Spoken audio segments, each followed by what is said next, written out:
Is your vehicle stopping like it should? Does it squeal or grind when you brake? Don't miss out on summer brake deals at O'Reilly Auto Parts. O'Reilly Auto Parts. Gas mark 1, 2, 3, 4, 5. I'm gonna cook a meal that's gonna make you mine. I'm turning up the oven, now we're ready to roast. When you touch me, honey, you'll love it the most. Come on and put me in your loving stew. Welcome to another Britflix.com podcast. My name's Stuart Wright, and today's guest is filmmaker Gabriel Foster Prior. Welcome to the show. Thank you very much for having me on. My pleasure, my pleasure. Now, you've come on to talk about your movie, The Bystanders, and you've also come to share 3 films that have impacted everything in your adult life. So before we get into that conversation, and before we get into some of the details about your film, do you want to give us a brief synopsis to what The Bystanders is all about? Okay, sure, yeah. So The Bystanders, it's been described as a kind of British sci-fi comedy. The concept is bystanders are kind of like guardian angels. They don't look like angels. They don't have wings. They don't have halos, but we all have one. They're invisible to us, but they're meant to look after us and affect our lives. But in the case of the bystanders, they're not necessarily very good at looking after us. They're quite irresponsible. They're quite reckless. They sometimes drink on the job. And kind of crucially also, they're quite, a lot of them don't like the humans that they have to look after. On an individual case-by-case basis, some of these guardian angels hate their subjects, but also in a kind of more general basis, the bystanders have got a bit of a problem with the modern human in the sense that they're always on their phones and always looking at screens, and they've got quite boring, but also because they've got smartphones, they've started filming things. So bystanders are more likely to get caught out if they accidentally carry a pint glass across a room and someone sees it floating through the air.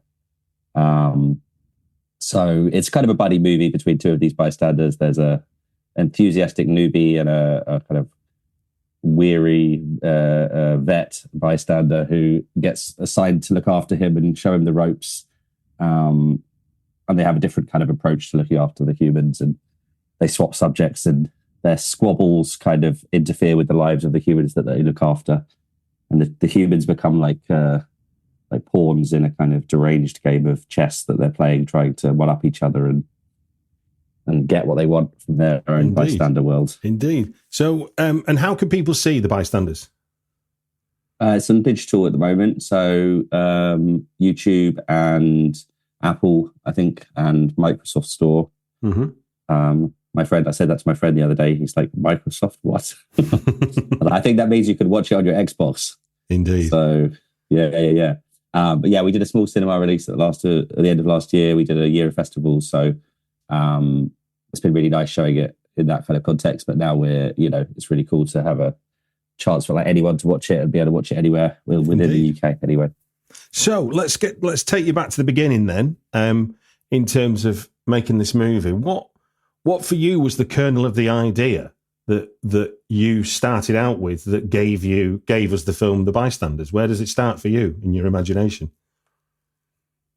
Well, there's a link to one of the films, so I might save telling you the full story till then. But okay. I mean, or shall I tell you now? But yeah, no, I think I did want to do.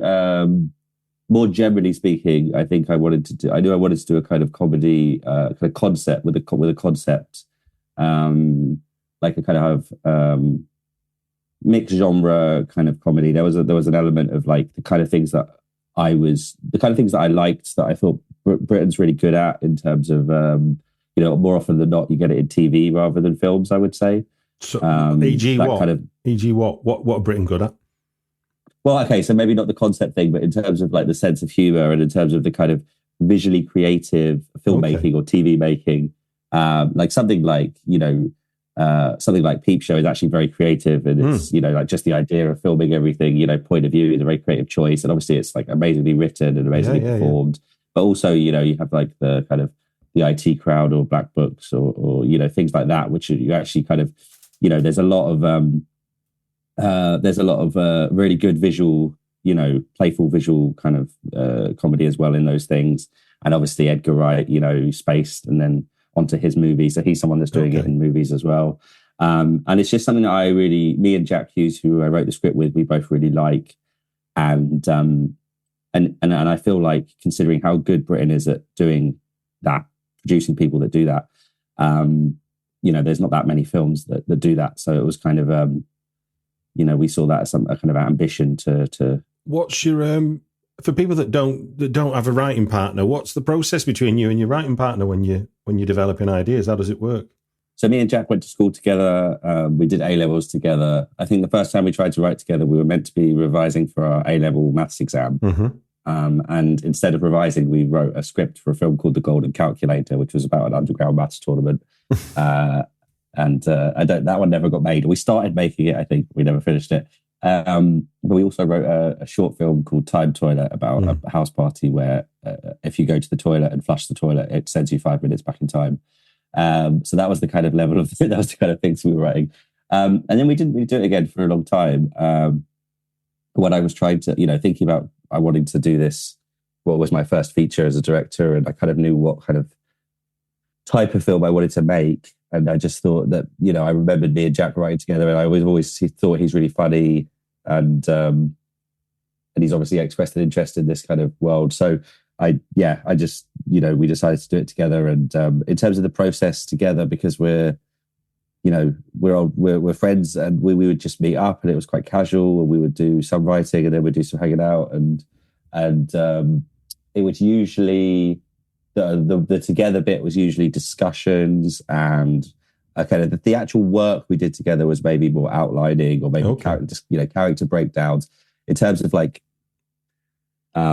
actually writing, I would say we would do that separately. I think that in my head, it seems like I do a little bit more of the structure stuff and Jack does a little bit more of the dialogue. But I don't think it's really that simple, because there's times when we would both do both. But I remember like sending quite first drafty stuff to Jack and then him making it a lot better. Okay. What do you remember being the main story? Because obviously one of the things that hopefully people understand from your introduction is that this is I guess for want of a better expression, is a grounded sci-fi kind of thing, because it's a high concept with, like, what do you call it? Low cost. It's not expensive to deliver to execute what your idea is. The high concept is what makes it work. So, while trying to write that as a screenplay, what do you remember being the main storytelling challenges for you two? Well, you were thinking of it more as a kind of concept, a comedy with a concept, rather than as a sci-fi with jokes, if that makes sense. Yeah. So we weren't, but then aesthetically, it's ended up quite sci-fi in the sense that, the grade has got some kind of sci-fi quality, and the score has got, is influenced by 1950s sci-fi B movies and things like that. So there's a lot of sci-fi kind of vibes by the end. But when we're actually writing it, one thing we weren't concerned about was we didn't want to do one of those films where you're almost writing as if you're going to have a sequel, where you feel like you spend the first 2/3 of the film just entirely world building, and then you get a little bit of story at the end. We really didn't want to do that. So we kind of deliberately rushed by almost made a joke of, having the tutor Frank be like, yeah, you don't piss, you don't eat, you don't shit, you don't sleep, you wear one of these coats, I bet you got some questions like, are you dead? But whatever, let's go on with it, let's go to the pub, kind of. So we make a joke of the fact that we're leaving some questions kind of unanswered about what the actual, lore is of the world. But we just felt like we wanted it to be a story about these two characters, and we think that's what people would like respond to most. So we I think that's one of the things that, certainly one of the things you could applaud about your film is that the provenance of the world that you've created is very clear, very, as you said, very quickly.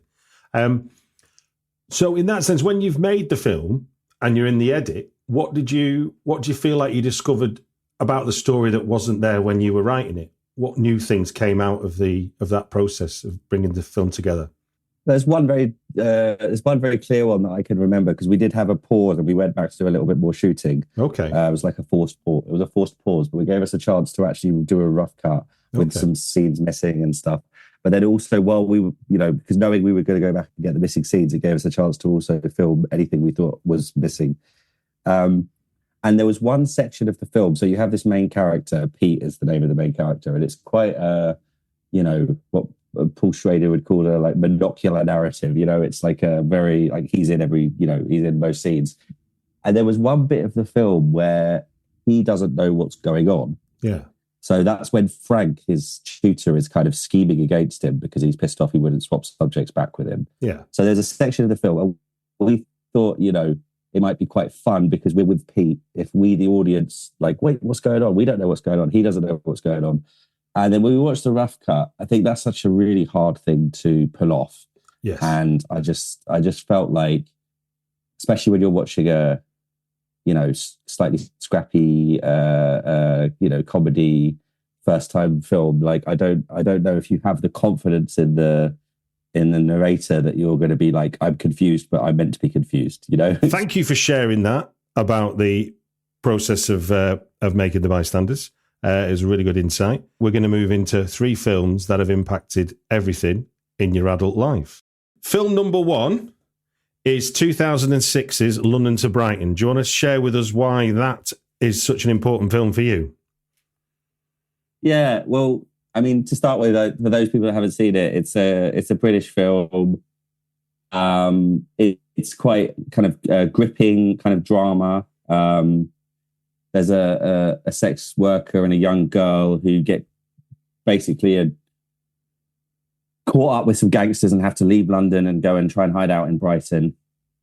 And it's just very nicely acted, very well written, very nicely acted, nicely edited, nicely shot.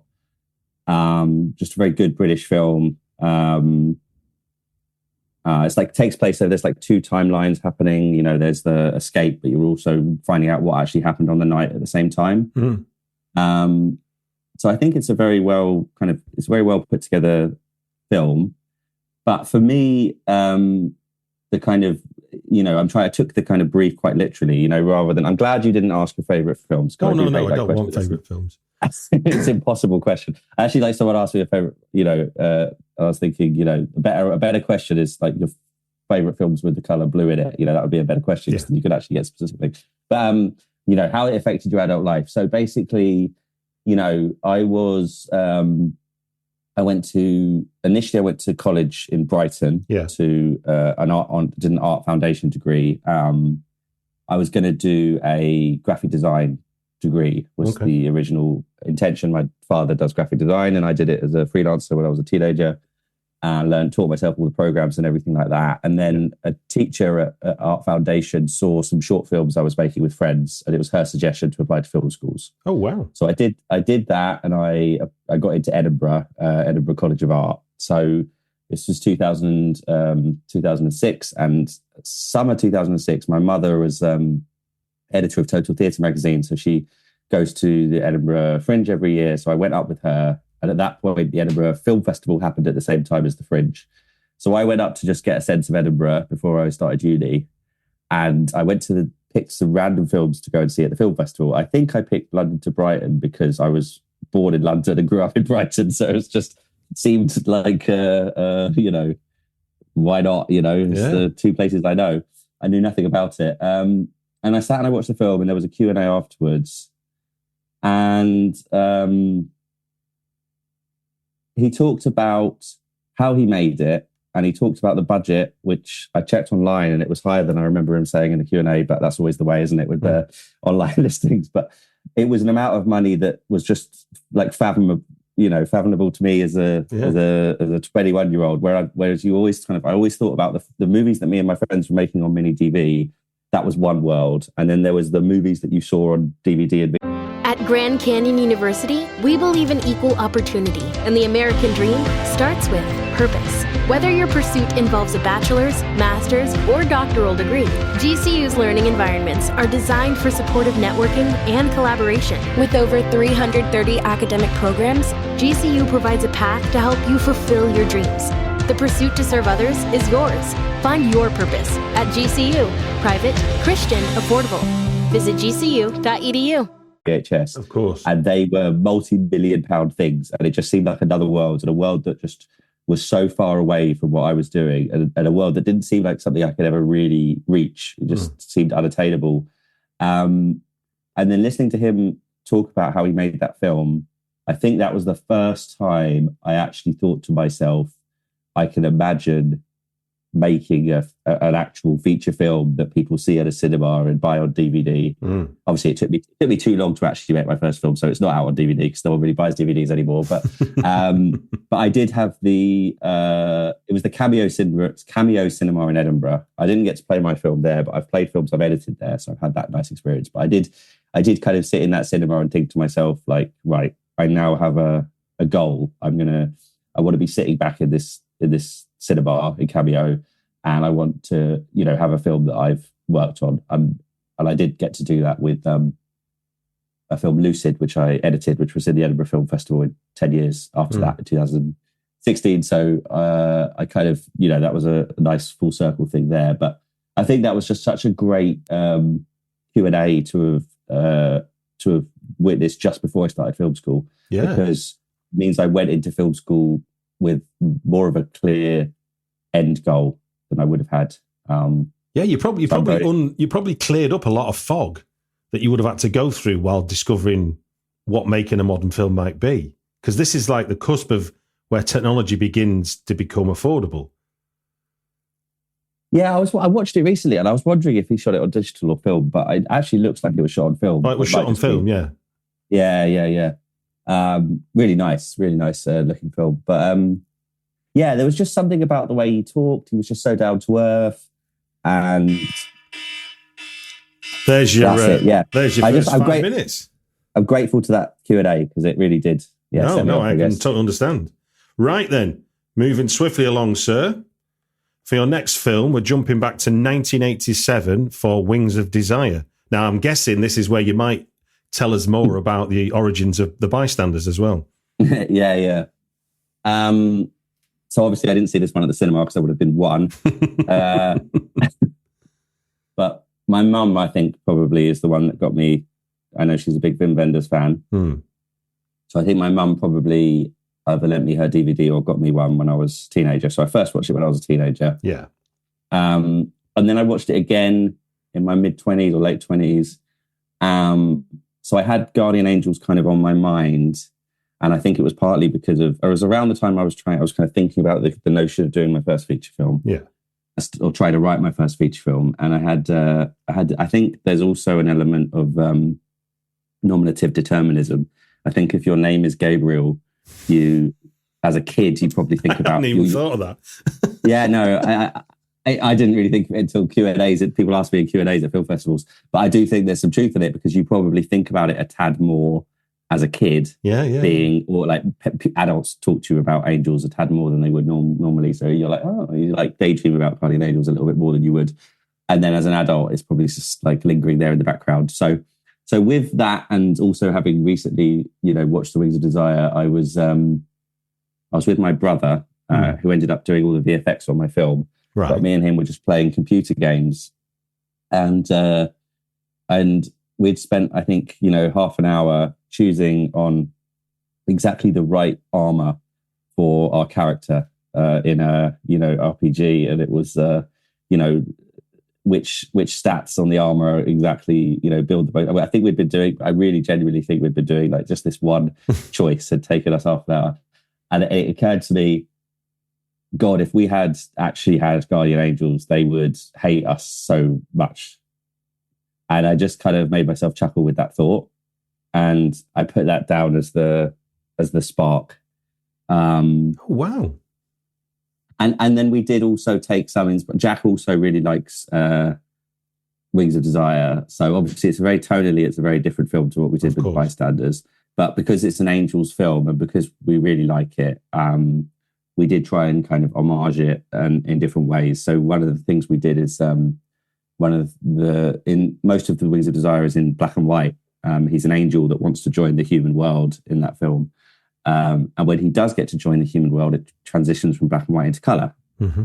So we decided to do the same thing and have black and white for the angel world and color for the human world. In the end, we actually switched it. So we have the opposite. We have black and white for the human world and color for the angel world. But that mixing of black and white and color was directly inspired by Wings of Desire. And it's also just a film I really like. I've seen it at different periods of my life. Like every few years, I'll give it a rewatch. And have you seen it? Yeah, a long time ago though. Long time ago. Yeah, it's like you have to be in the right mood, I guess. It's quite slow and meditative, but it's like because the angels can listen to human thoughts, so a lot of it's just kind of drifting around 1980s East Berlin and listening to people's thoughts in libraries and on the tube. And, Yeah. But it's one of those films that I think it's a film that could only be a film, and I always love films like that. Like another film that I didn't choose on my list, but is one of my favorite films is like Eternal Sunshine of the Spotless Mind, Michel Gondry, Charlie Kaufman, and that's one of the things I always say about that film is it works as a film, and it wouldn't work in any other medium nearly as well. They're using all the cinema kind of all the good things that are good about the medium of cinema, and I think Wings of Desire does that as well. The way it's kind of being able to hear thinking about Wings of Desire being an influence on on the big idea behind Bystanders. What made you go for? The big difference is your bystanders are a lot more hands-on, for want of a better expression, than the angels in Wings of Desire, aren't they? So where did that element come from then, to be almost like meddling as opposed to looking out for you? So I don't think this has found its way actually into the film very much, but the very, very, very, like one of the very early ideas, but they were also kind of representations of the Higgs boson particles, the quote unquote God particles that they're looking for in the Large Hadron. So there is a mention of the Large Hadron Collider at the end when they're sitting on the rooftop. And also there's a very small reference in the surname. So it's Peter Weir and Frank Boson, which is named after, there you go. Oh my word, we'll have to end on that thought. Yeah. But they're Weir and Barron, Frank Barron and Peter Weir. And Weir and Barron are the middle names of the Peter Higgs and Francois Boson, the discoverers of the God particles. So there you go.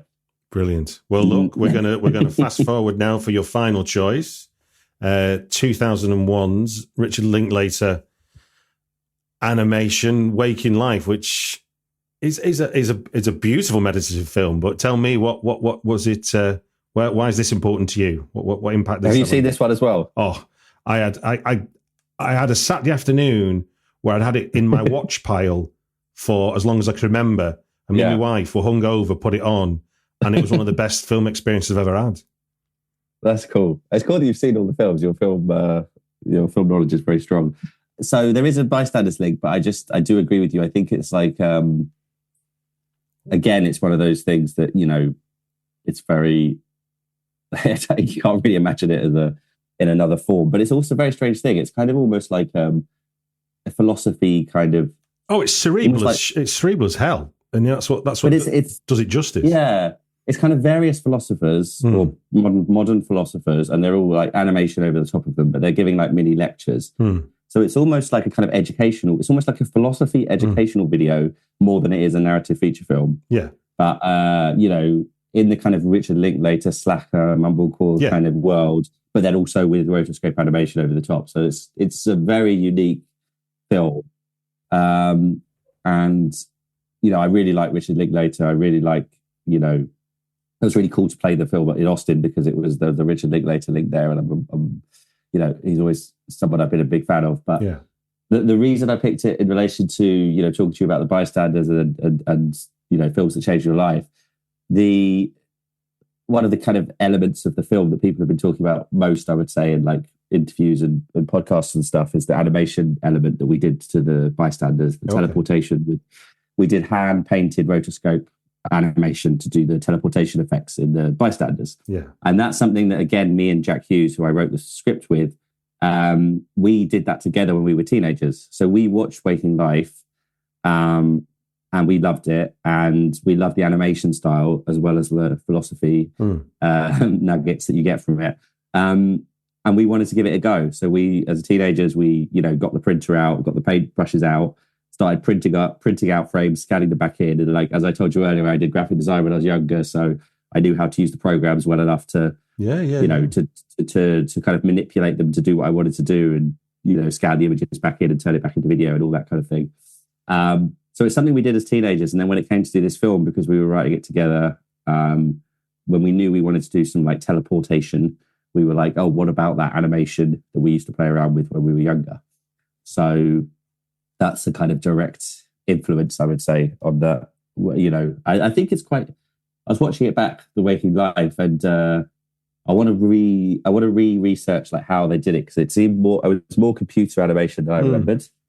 But I'm sure there's some hand stuff. But what we do actually is like physically printing out and painting onto the frames. But the basic technique is the same thing, which is rotoscoping, which is basically where there is video footage, and then you're tracing over the top of video footage. So it's not animation in the sense of creating something out of nothing. It's animation as a like layer over the top of video. But that's a while since I've seen Waking Life, but if I remember rightly, you've kind of got the sort of sense of, you know, a film is a dream. The film, you know, and in a way, it works well. In a way, what he did with Slacker, which was a means to an end, where you're basically passing the baton of the story on as opposed to the singular narrative. He sort of almost has perfected it in Waking Life in a way, the way he passes you around to get the different points of view. Yeah, I like that as well. Like he's got kind of aerial shots that are also animated, where you kind of, in that way you might do in a dream, you kind of fly between different. But I think having it animated, having rotoscoping in Waking Life, what that allows is it allows for the backgrounds that can kind of morph, and they can kind of change. Yeah. And like things can kind of objects can be put down on the table 1 minute and then disappear all of a sudden. So there's that kind of lack of continuity that I think to me really works well as a which in a way is the way that our subconscious plays with us when we do dream. Yeah, exactly. So it feels, that's what I think one of the things that makes it feel really like genuinely like a dream, because there's that lack of continuity, as well as this just kind of general floatiness.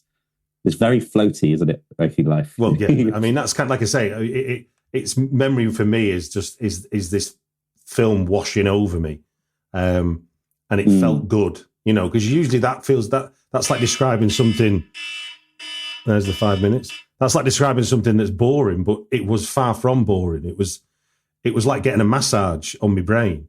And it was interesting rewatching it, having not seen it for a while, and going, oh, those philosophers saying those little things. I really definitely took that on board when I was a teenager, because I think some of my life choices could be explained by having heard someone say that. Well, look, sir, that is the end of 3 films that have impacted everything in adult life. Thank you very much for sharing your thoughts and about the films that have had impact on you, and thank you for giving us an insight into how, in some of the aspects of making of The Bystanders. It just gives me to say thank you very much for being a guest on the Britflix podcast. Thanks for having me.